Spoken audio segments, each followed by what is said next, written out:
Welcome to another episode of Valheim. And this one, I don't think we're actually going to kill the boss, but we're going to do some prep. So, I mean, in the description of the last episode, I was talking about this funny concept of a prep-isode, which is essentially what it sounds like.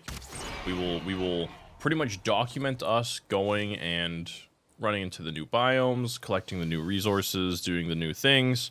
And then potentially in the next episode after that, we'll be traveling to the boss, fighting the boss, you know, examining the things that he gave us sort of deal, right? Otherwise, I'm gonna be honest, like, trying to condense the Black Forest into like 30 minutes of episode would be extremely difficult, I think, but maybe not.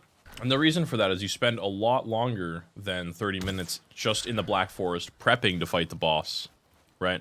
You spend 30 minutes just building a little base in there, right? I'm not getting any necktails right now, huh?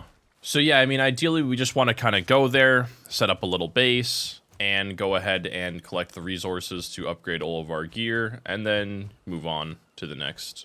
After upgrading, we then want to, you know, go fight the boss, to kill the boss. So typically I want these episodes to be 15-20 minutes, and I don't think that stuff is that probable to do all in one go. These deer are really annoying when they just start running away for no reason. I suppose if I want to avoid doing like a prep-isode, I just kind of have to go in there and do it. So first off, I have to find the Black Forest. I do believe there's some right here, so that's what we're going to do. So we know where a Black Forest is. I, however, want to run around the circumference of our island here to figure out where exactly, you know, our land mass turns into ocean. So this is some Black Forest right here, right in front of us now. And this is on the edge. This is a good place to be, kind of. So tin is found on the coast, and copper is just kind of everywhere. So we could set up right here. And here comes our first big problem. There is probably no way we can kill this guy.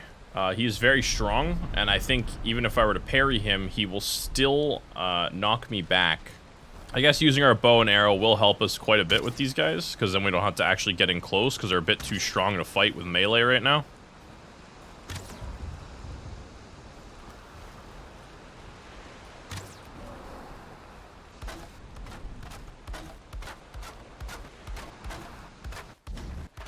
Alright, I made a quick little shack here. This will also let me repair some of my stuff. It's literally just a wood tent. And I can sleep here as well to pass the nights, because the nights in these games are so dark. In these games, this game is very dark. Enemies come at you like crazy. Like in the meadows during the day, as long as you're not near like in the forest, right? That's where the gray dwarfs come from, or the gray lings. You're pretty much fine to build all day long, right? In the Black Forest, you get pressured a bit more by those gray dwarfs during the day, and at nighttime it's really bad. There's many of them. So here's our first bit of metal here, this tin. Let's go ahead and work away on this. This will help us learn what we need to do next to improve. We'll go ahead and put our tin, some rocks in there, gray dwarf eyes. So he's going to tell us that we need to get a smelter before we can work it at the forge. And to build that, we will need Stirling Cores. And it tells us to search the dark places below the earth. I wonder where that could possibly be. So that was pretty much the purpose of picking that up. It just gives you a hint, right? The hint was go get metal, and then once you get metal, he's like, okay, do this next thing. So we will indeed look for places below the earth in these dark areas that he mentioned. Of course, after I kill some more deers, though. Hey, carrot seeds. We found a spot here where we would indeed find that dark crevasse he was talking about. The dark underground place. So sometimes you'll find misty areas, right? Foggy areas, kind of like this. And these are where the skeletons are. Skeletons are jerks. So skeletons are hardly an issue for us. They're very fragile. So then here he talks about delves and dungeons can be found across the world. They're monuments to the past, and they're filled with riches. Bring a light source. Yeah, I don't do that. I probably should, but I don't do that. Oh, is that a 1-star gray dwarf?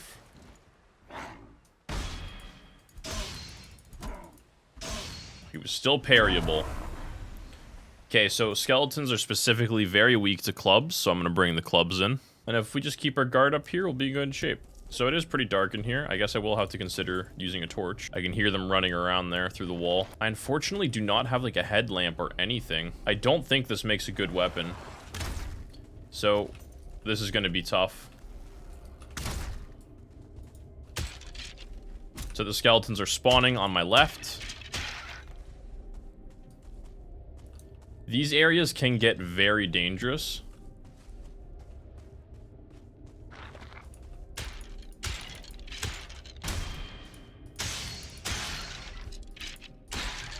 I could leave the spawner and I could farm them. That is an option. I've never done it, but I would assume it works like that. So here we have some goodies. Lots and lots of goodies. I had to consider things I should not have as goodies. Coins will be useful at some point. I have a few food items and stuff here. I think I'll get rid of this ancient seed and maybe this blueprint runestone. Okay. So I need these Stirling Cores. They're required to make a smelter. I'm gonna throw out the torch as well. But we can see now in our hammer, if we go to crafting, we now have a charcoal kiln and a smelter. We can make one of them, but not both. That's a small problem. So we need lots of Stirling Cores if we want to make lots of those to, you know, work on our metals and things like that. Pretty much, we just want to make our way through these deep, dark dungeons. The amount we would need to go through is completely dependent on how lucky we get. So, for example, that one room that we just went into had 5 Stirling Cores in it. Sometimes they have none. Sometimes they have 2. Usually there's 3 doors. We've cleared 1 door. I know there's enemies in there. I want to take a peek in here. Okay, this was a dud. That's fine.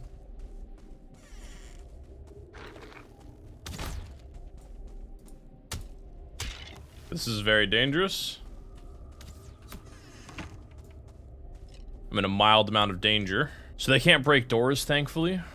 So we don't have to worry about them coming out here and murdering us. I just need to get some health back. Oh, they're trying to shoot me through the door, I think. No, they just want to break the door completely. Well, they're probably going to do that then. I'll just try to regenerate as much health as I can in the meantime. It can be quite difficult to fight them when they're close together.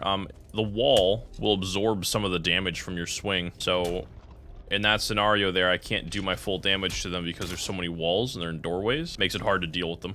This is dangerous.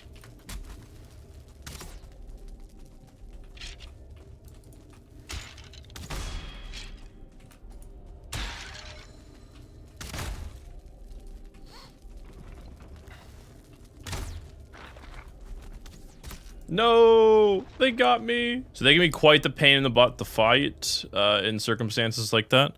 Of course, I could have made a little base outside the entrance that I could go and get like rested and be sheltered, and I'll regenerate health a lot quicker that way. So really all I have to do is just run back there. It's not that far away at all.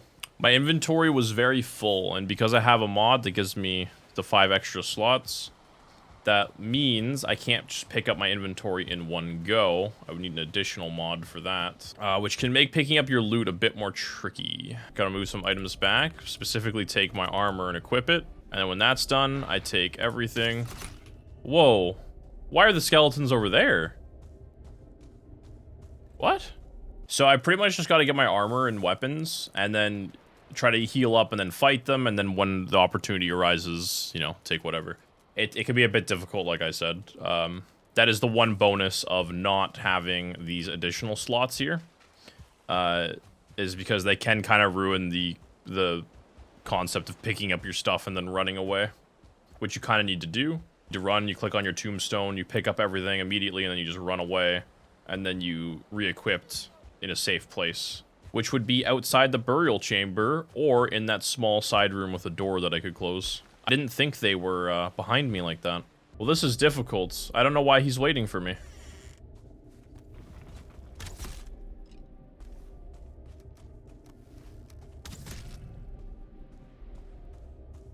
Okay, so right there I managed to get my armor. Without some food to eat, though, that will be a small victory. Here we go. We can eat some of that stuff. That'll give us some more health now. A little bit more health. So now we're almost at double health and we have armor. So we should be able to grab our original tombstone here. Yes. Re-equipped. Eat some deer meat. And we're back in the game. He's a strong boy.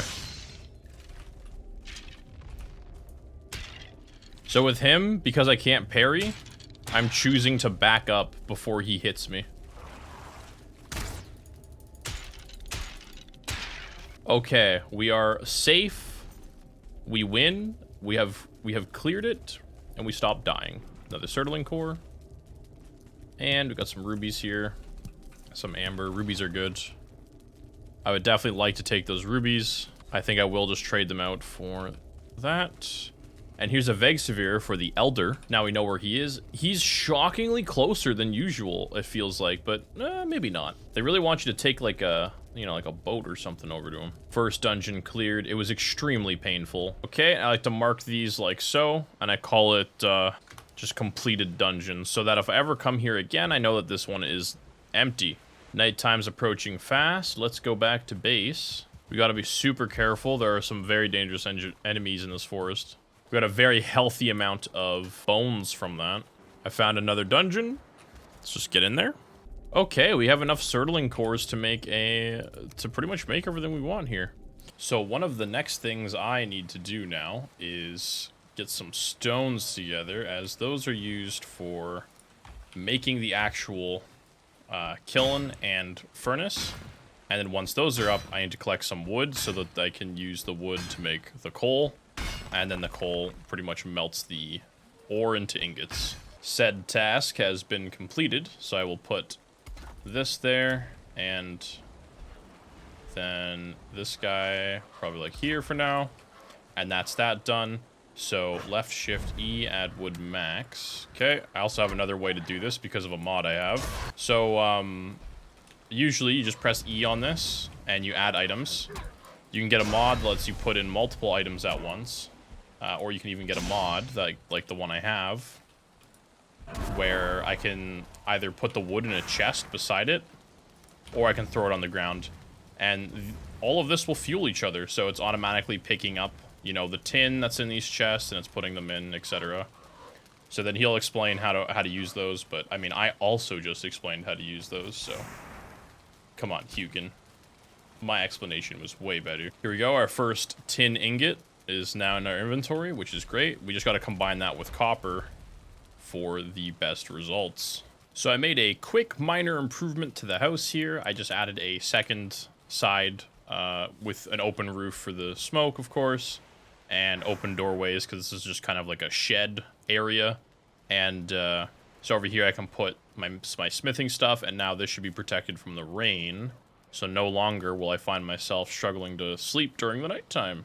So that's pretty good. So now sort of a task I would have is getting the copper to sort of show off how that's turned into the required material. Now I am using a vein miner mod, and it's not cheating. All it does is remove the need to stand here and like dink, dink, right? And just lets me take it all in one go. So it's an amazing time saver, I'll tell you what. Looks like I didn't have enough durability to finish off some of the rock. That's okay. So we now received a solid chunk of copper. I can literally just throw that on the ground here, and that's gonna smelt it up now. I could repair my pickaxe and go grab the rest. I also need to just manually move it over as well because it's gonna be very heavy. I won't claim putting your storage outside of your house like this is the smartest thing to do, but it certainly is convenient. Now, when you sleep in this game, it speeds up everything like that's going on. That's how it skips the nighttime. So I actually can get a ton of resource processing done while I'm sleeping, which is really handy. So while some things might seem really long and sort of grindy, they're not too bad. I have so much metal that all my coal is going to be immediately consumed to make that metal. So I'm just going to let that process and sort of just get all the wood together, because I'm going to need a lot of wood to make this coal. Every bronze ingot essentially takes 2 copper ore, 1 tin ore, 3 wood. And that's 1 ingot, pretty much. And it looks like I have enough flint here for a chopping block, so I can actually upgrade the tier of my bench and repair my leather. Ah, classic. Another storm. But why don't we place down a forge here? Yeah, that works. The angle's a bit strange, but it's fine. So, with this down, we now learn a few things, such as bronze. So, again, I have a mod that lets me craft from nearby chests. Very helpful, just sort of quality of life stuff. And now I have the bronze that allows me to do a whole bunch of things. So, I can make bronze armor, I can make nails, I can make a knife, a few weapons, a new type of tool that's used for farming, very nice. A stronger axe, which is quite a big deal. So I can pretty much just craft up a ton of bronze here, because I'm going to need it. That really melts through your copper supply, but I pretty much got 30 bronze or so. So using some deer hides, I could make a new set of armor. Now we're a shiny boy. Our defense is quite a bit higher now. We're at 24 defense, because these give 8 armor each. Whereas these gave 2 armor each. Big improvement. We also need some bronze nails here. They'll unlock some technology for us. There we go. The wood shutter, the cart, very useful. The cart is like a really good structure to sort of throw down, and you just strap it to your waist. And you can put a whole bunch of items in there. It's very handy. So I need to go off and cut down a very specific type of tree to get a specific type of wood. And that would be this tree. Pine will give us what's called core wood, and that makes her fancy axe. I have successfully collected some more core wood, so let me put down some more irresponsibly placed chests. As was to be expected, our kiln is a monster and devours all the wood in our base. Ideally, you would have maybe a bit more space between where your kiln is, you know, so you don't have your wood in your actual base coming and getting gobbled up. This is very dangerous. I'm trying to see how many trees I can cut down before they collapse, and that was peak. I know it might be common sense, but I want to build near trees, right? Because they look cool, and then I want to cut down those trees because I eventually need wood, right? It's a vicious cycle. Because then I have no more cool trees around my base. And then I end up with trees on my base, destroying my base. Okay, finally we can make a bronze axe. I think our inventory might be full, so let me do that. Boom. Shiny man has shiny axe.